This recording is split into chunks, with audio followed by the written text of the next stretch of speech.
स्वागत करते हैं आप सभी का आपके अपने यूट्यूब चैनल एसके ज्ञान वर्ल्ड में। देखिए, हमने पहले पॉलिनोमियल्स को पढ़ा दिया है। अगर आप नहीं पढ़े हैं तो जाके वीडियोज़ को देख लीजिए। पॉलिनोमियल्स को हम अच्छे से बताएं।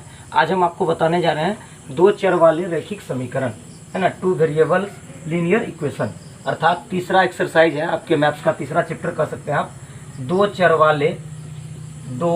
वाले क्या रैखिक समीकरण, दो चर वाले रैखिक समीकरण। आप सभी समीकरण से भली भांति परिचित होंगे, पहले के क्लास में समीकरण को अच्छे से पढ़े होंगे। अगर नहीं भी पढ़े हैं तो कोई दिक्कत नहीं, आपको सब समझ में आएगा, ठीक है, आप घबराइए मत। सबसे पहले समीकरण होता क्या, इसको थोड़ा सा समझ लेते हैं।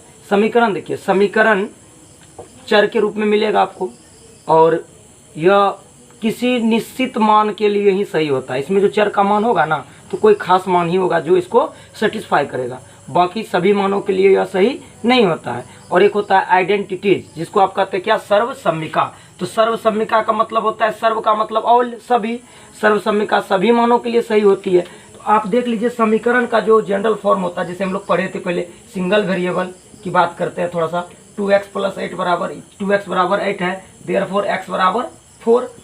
This is single value, only 4 can satisfy this. केवल 4 ही इसको सेटिस्फाई कर सकता है। अगर आप 4 भरते तो 4 दूनी 8 इक्वल है। देखिए एक निश्चित मान है। अब 2x बराबर देख लेते 20, देन x इक्वल टू 10, तो ओनली 10 कैन सेटिस्फाई दिस। 10 केवल इसको सेटिस्फाई कर सकता है, मतलब संतुष्ट कर सकता है। इधर अगर रखेंगे तो ये इसके बराबर होगा, left hand side equal to right hand side. तो इस बात को आप समझ गए। अगर टू वेरिएबल्स की बात करेंगे हम, तो दो वेरिएबल्स आ जाएगा x y, और बराबर कर देंगे क्या, 5, ये कांस्टेंट है। अब यहाँ पे देखिए, आप अपने एक हाथ में x लीजिए, एक में y लीजिए। अब x के दोनों को जोड़ने पे 5 आना चाहिए, दोनों को जोड़ने पर 5 आना चाहिए। तो हम क्या क्या रखेंगे जो 5 आ जाए। तो देखिए हमारे हाथ में 5 कंचे हैं, 5 को हमने उठाया, किसी में 2 किसी में 3, तो 2 3 5, किसी में 2 3, किसी में 3 2, किसी में 4 1 1 4। दिस इज पॉसिबिलिटीज, ये सभी संभावना है, लेकिन निश्चित होगी 2 3 या 4, इससे ज़्यादा नहीं। ये देखिए x का वैल्यू है, ये y का है, तो हम भरते हैं x बराबर 0 तो y बराबर 5, यहाँ 5 तो यहाँ 0, यहाँ 2 और यहाँ 3, यहाँ 3 2 और यहाँ 4 1 1 का 4, काम खत्म। तो ये है हमारा चर का मान जो इस समीकरण को संतुष्ट करता है, मतलब जो इस समीकरण के लिए सही है। बात आप समझ गए अच्छे से। अब आइए हम लोग अपने टॉपिक पे आते हैं।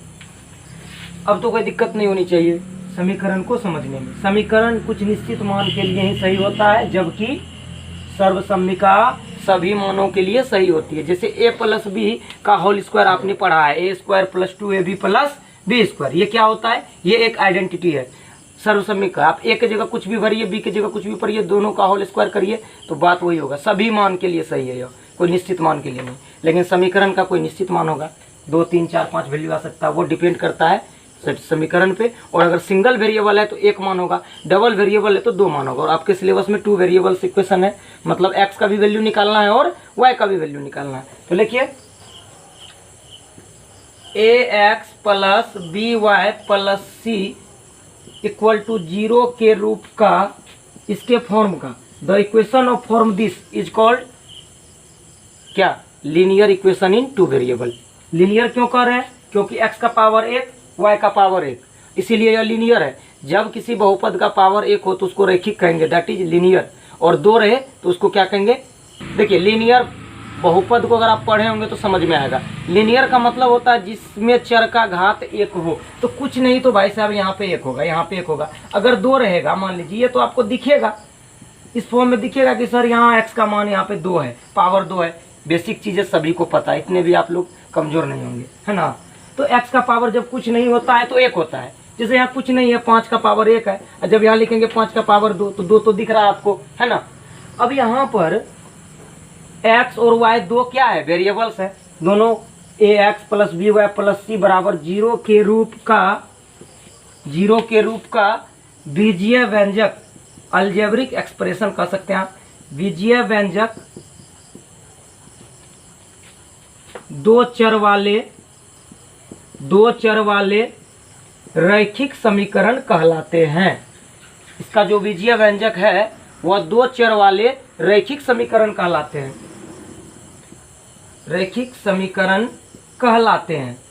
अब देखिए यहाँ पे आपको युगपत समीकरण को थोड़ा सा समझना है और तब हम लोग चलेंगे इसको सॉल्व करने के मेथड पे। ग्राफीय मेथड भी देखेंगे और भी अलजेब्रिक मेथड जो भी हैं, एलिमिनेशन, मेथड ऑफ सब्स्टिट्यूशन कहलाते हैं। जहाँ देखिए जहाँ क्या है, एक्स वाई क्या है, चर हैं, तथा ए बी पूर्णांक होगा, नॉट इक्वल टू जीरो, कभी भी जीरो नहीं होगा। अगर जीरो हो गया ये भी खत्म, खेले खत्म, इसका ना एक्स बचेगा ना वाई बचेगा, ये तो जीरो कर देगा। जीरो के साथ इसको गुना करिए, जीरो के साथ इसको गुना करिए, बचेगा सी मतलब कांस्टेंट। और सी क्या है, चर है। सी क्या है, चर है। चर का मतलब तो आप समझ रहे हैं ना, सॉरी अचर, सॉरी फॉर दिस, अचर और कांस्टेंट, सी फॉर कांस्टेंट।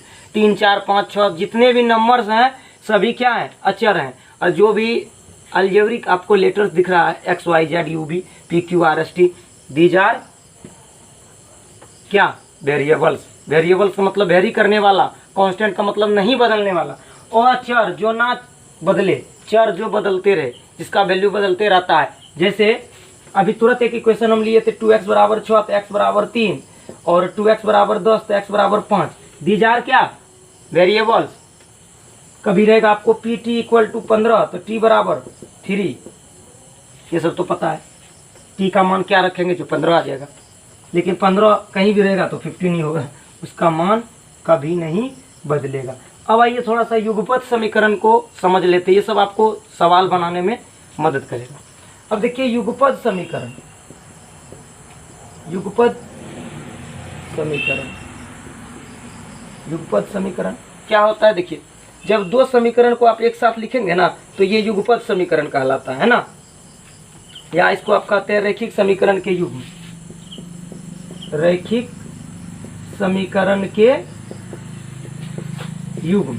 अंग्रेजी में इसको हम कहेंगे साइमल्टेनियस इक्वेशन। जब दो इक्वेशन को एक साथ लिखा जाए तो उसको हम कहेंगे क्या, युगपत समीकरण या फिर रैखिक समीकरण के युग्म, pair of linear equation in two variable. ठीक है, अब चलते हैं थोड़ा सा आपको दिखाते हैं। जब दो रैखिक समीकरणों को अगर साथ साथ हम लिख दें, पहला समीकरण है तो इसीलिए सभी में 1 लगा दिए, और दूसरे की बात करेंगे तो यहाँ पे सभी में आप क्या करेंगे, 2 लगा देंगे, और देन ये आ गया। इसको कांस्टेंट को आप इधर भी भेज सकते हैं, कोई इशू नहीं है। ठीक है, आराम से भेज दीजिए। ये दोनों इक्वेशन को 1 2 हम कर देते हैं, तो दिस इज कॉल्ड क्या, साइमल्टेनियस इक्वेशन। इसको हम कह सकते हैं युगपत समीकरण या फिर रैखिक समीकरण युग्म, दोनों एक ही बात है। ठीक है, सिर्फ भाषा अलग है। तो ये देख लीजिए, आपको हमेशा ऐसे ही समीकरण मिलेंगे और दोनों को क्या करना है, सॉल्व करना है, फिर एक्स वाई का वैल्यू निकालना है कि ऐसा कौन सा मान रखेंगे एक्स का इसमें और वाई का इसमें जो इसके बराबर होगा, और फिर इसका मान क्या आएगा जो इसमें रखने पर इसके बराबर होगा। कांस्टेंट को हम इधर भेज देंगे। ठीक है, अब देखिए आपको यहाँ पे क्या, आपने युगपत समीकरण को सीख लिया, रैखिक समीकरण को देख लिया, आपको परिचय हो चुका है कि रैखिक समीकरण को आप कैसे पता करेंगे और पहचानेंगे। जैसे एक समीकरण आपको हम दिखाते हैं, है ना। एक समीकरण है जैसे हमारा, मान लीजिए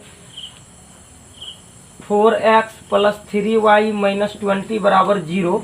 इसको हम लिख सकते हैं 4x + 3y बराबर 20, और एक है 3x + 4y बराबर, मान लीजिए डायरेक्ट करके लिख देते हैं 40। ये दोनों समीकरण है, A1 है, यह B1 है, ये C1 है, कांस्टेंट है, A2 है, B2 है और C2 है। सबका मान पता चल गया। और इसको हम कैसे सॉल्व करेंगे, इसको सॉल्व करने का बहुत ही आसान तरीका है जो कहलाता है ग्राफीय विधि। उसको पहले देखेंगे, उसके बाद मेथड ऑफ देखेंगे क्या, सब्स्टिट्यूशन, एलिमिनेशन, बहुत सारे मेथड हैं, 2-3 मेथड आपको पढ़ना है और बहुत शानदार तरीके से आपको सीखना है, जो कि एग्जामिनेशन में आपको किसी प्रकार का दिक्कत नहीं हो और आपकी जानकारी भी बढ़े, क्योंकि मैथ्स पढ़ रहे हैं तो मैथ्स का तो अलग मजा है। ठीक है, अब देखिए कल हम आपको बताने वाले हैं कि इसके सॉल्यूशन, ये जो है 2 चर वाले रैखिक समीकरण के हल कैसे ज्ञात करेंगे, हल क्या होता है, इसको कल हम लोग सीखेंगे। अभी आप इतना ही जान लीजिए, हल जो है वह मान होता है जो समीकरण को संतुष्ट करता है।